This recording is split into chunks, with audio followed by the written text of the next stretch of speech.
राधानगरी तालुक्यातील तुरंबे ते मालवे दरम्यानच्या मार्गावर सांडपाणी शुद्धीकरण प्रकल्प उभारलाय।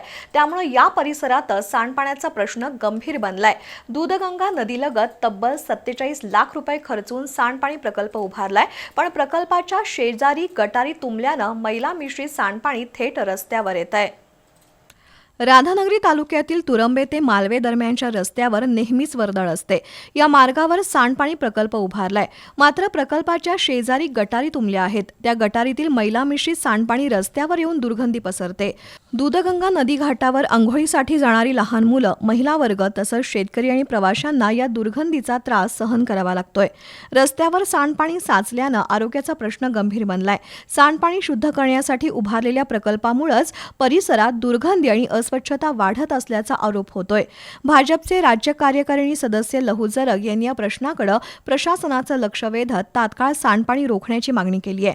पावसाळा सुरू होण्यापूर्वीच ही समस्या सोडवली नाही तर परिस्थिती आणखी गंभीर होण्याची भीती व्यक्त होतीये।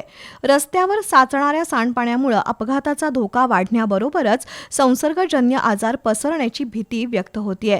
त्यामुळे संबंधित विभागानं तातडीनं पाहणी करून कायमस्वरूपी उपाययोजना करावी अशी मागणी जोर धरतीये।